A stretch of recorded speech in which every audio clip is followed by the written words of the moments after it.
Hey everyone, and welcome back for another deep dive with us. Today we're going to be looking at something that's a little bit different. It's those data points that kind of always seem to break the mold. You know what I mean? Yeah, The outliers. yeah. We're going to be taking a look at how outliers are defined and how researchers deal with them in studies. And I've got to tell you, I was doing some research for this, and it's a lot more complicated than you might think. Oh, yeah, for sure. So get ready, Yeah, because we're going to uncover the good, the bad, and even the truly fascinating when it comes to outliers. absolutely. And it's interesting you should say fascinating because one of the things that really stands out to me is just how many different ways researchers define and deal with outliers. Oh, really? Like what? Well, the work you were looking at by Guinness actually found 14 different definitions for outlier, Wow. 39 techniques for spotting them, Oh my gosh. and 20 ways to handle them. And that's in well-respected research, which really highlights a need for some clearer guidelines. Okay, so it sounds like we've got a bit of a data jungle to navigate here. Yeah. So before we get lost, can we maybe just break down the types of outliers that we might encounter? Of course. I know that Guinness talks about three main categories. He does. He categorizes outliers as errors, interesting cases, or influential data points. Okay, so let's start with those air outliers. Yeah. Um, are those the ones that just make you kind of want to facepalm because somebody put the wrong number in or something like that? That's exactly it. Yeah. Yeah. These are data points that are simply wrong, maybe mistakes in data entry, coding errors. You might even have misunderstandings during data collection. Oh, so like a question is worded poorly or something like that. Yeah, exactly. Like in one study, a participant's response looked like a total outlier, but when they dug a little deeper, it turns out they just completely misinterpreted a survey question. Oh, wow. A simple phone call cleared up the confusion, and then they were able to correct the data. So it's always worth double checking Absolutely always. that not every outlier is a genuine anomaly. Some are just plain old mistakes. Exactly. Now, what about the interesting outliers? Those sound a little bit more exciting to me. Those are the ones that make you think. These are data points that are accurate, but they're just so unusual that they might hold some really valuable insights. Oh. They're kind of like the high performers in Malcolm Gladwell's book, Outliers. Individuals and organizations that kind of defy all odds and achieve phenomenal success. So instead of discarding these outliers, we should be studying them more closely. Exactly.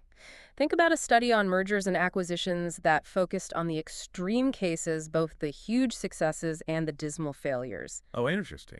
By examining these interesting outliers, researchers were able to pinpoint what separated the winners from the losers, something that a study focusing only on the average cases would have missed. Wow, so that's a great example of how focusing on outliers can lead to unexpected discoveries. Yeah. Now, what about those influential outliers? Are those the ones that can really skew our results? They can, particularly when you're using certain statistical methods like regression analysis. These outliers can have a disproportionate impact on the overall patterns you're trying to uncover. So I'm guessing the way researchers deal with these influential outliers depends on the specific statistical method being used. You're absolutely right. There are different approaches and techniques depending on the context. But regardless of the method, transparency is key. If researchers choose to remove these outliers or use special methods to minimize their impact, they must report both sets of results with and without the adjustments to maintain ethical research practices.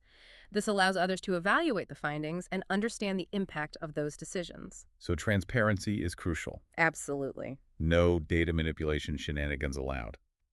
But this kind of raises a question for me. If researchers are always trying to fix or remove outliers, are we potentially missing out on valuable information? That's a really good question, actually. It's a big debate right now in the research world. Yeah. Some people argue that outliers, especially those interesting ones, deserve more attention, not less. Oh, interesting. Because they might hold the key to understanding what makes certain individuals or organizations really exceptional. Okay, so instead of seeing outliers as bad data, we should see them as opportunities for deeper exploration. Exactly. I like that shift in perspective. But okay, let's get into a little bit more of like the practical stuff here. Sure. You mentioned regression analysis. Yeah. How do outliers affect those studies? And what can researchers do about it? So regression analysis is all about finding the line of best fit, that line that represents the overall relationship between your variables. You can kind of think of it like drawing a line through a scatter plot of data points. Right. But those influential outliers can pull that line way off course, distorting the results. So it's like one really strong person is pulling a whole tug-of-war team in the wrong direction. Exactly. What are the options then for dealing with those influential outliers in regression analysis? Well, there are a few tools in the toolbox. They can respecify the model, delete the outlier, or use what are called robust methods. Okay, let's break those down a little bit. Sure. What does it mean to respecify the model? It's kind of like adjusting the recipe a little bit. You might add new variables or terms to the model to better account for the outlier and its unique characteristics. Okay.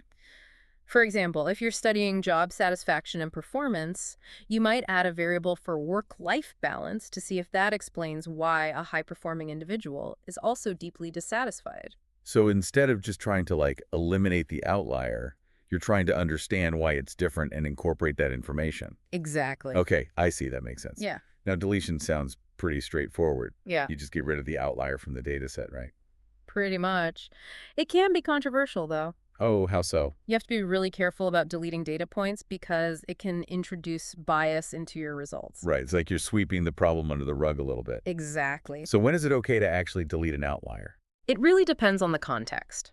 If you've thoroughly investigated the outlier and you're confident it's due to a measurement error or some external factor that's not really related to your research question, then dilution might be justified. But you always have to be transparent about your decisions and report both sets of results. So with and without. With and without the deleted outlier, exactly. Okay. Transparency is key. Yeah. No data manipulation shenanigans allowed. Mhm. Now, what about those robust methods? Those sound a little bit fancier. Robust methods are kind of like the statistical superheroes. Okay. They're designed to minimize the impact of outliers without actually removing them from the data set. Oh. They use special formulas or algorithms that are less sensitive to extreme values, so those influential outliers have less power to kind of pull the results in the wrong direction. So it's like giving the rest of the tug-of-war team a boost so that they can hold their ground against that one really strong person? Exactly. Okay, that's really interesting. But regression analysis isn't the only statistical game in town. So how do outliers affect other methods, like, for example, structural equation modeling or SEM? Same principles apply, but the techniques can differ. With SEM, we're looking at complex relationships between multiple variables, and outliers can still distort those relationships. We have different tools for identifying and handling outliers in SEM, but transparency remains crucial. So regardless of the method you're using, you need to be mindful of those outliers. Absolutely. They could be hiding errors, they could be revealing hidden patterns, or they can be skewing our results. It's like a statistical game of Clue, where you have to investigate each outlier and figure out its role in the case. I love that analogy. That's great. And speaking of complex cases, multi-level modeling adds a whole other layer of complexity to this outlier mystery. Ah, yes. Multi-level modeling, that's where you're dealing with data that's nested within different levels, like individuals within teams or students within schools. How do outliers complicate things in that kind of multi-level world? So imagine you're studying the relationship between job satisfaction and job performance, but you're also considering the team dynamics at play. Right. And you might have an individual who's a superstar performer, but is incredibly unhappy in their role. Okay, I can see how that would be an outlier, right? They're not fitting the expected pattern. Exactly. And in multi-level modeling, we can have outliers at different levels. We might have an individual who's an outlier within their team, or we might have an entire team that's an outlier compared to other teams. It's like those Russian nesting dolls. Outliers within outliers. Outliers within outliers, exactly. So how do we even begin to untangle all of that? Well, a top-down approach can be helpful. You start by identifying potential outlier groups at the highest level, and then you work your way down, examining the individuals within those groups. Right. We can use techniques like average squared deviation to identify those outlier groups. And again, the same principles apply. We need to determine whether these outliers are due to errors, represent interesting cases for further study, or are influential enough to warrant adjustments. So we've got our error outliers, we've got our interesting outliers, and we've got our influential outliers. Yeah. And we've learned how to approach these kind of statistical enigmas in regression, in SEM, and in multi-level modeling. I'm starting to feel like a data detective. That's the spirit. But remember, this outlier investigation isn't limited to just these three methods.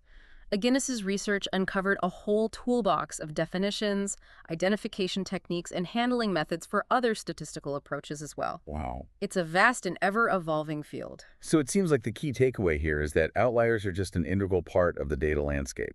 They're not always bad, and sometimes they can even be incredibly valuable. The key is to approach them thoughtfully, transparently, and with a healthy dose of curiosity. Well said. Wow, it sounds like we need to be a lot more mindful of these outliers than I initially thought. We do. They're not just statistical anomalies to be swept under the rug. Yep. They can actually offer valuable insights and even challenge our assumptions about things. I really can. And this awareness is important not just for researchers, but for anyone who consumes research findings. Whether you're reading a scientific article, a business report, or even a news story that's based on data, you should always be asking critical questions about how outliers were handled. Absolutely, you're right. So it's like being a data detective, but in everyday life. Exactly. What kind of questions should we be asking? Well, start by looking for transparency.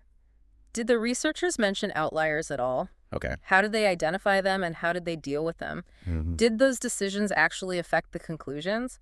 Don't just accept the findings at face value. Dig a little deeper and think about whether outliers might be influencing the results. That's a great point. It's easy to kind of get swept up in a compelling narrative.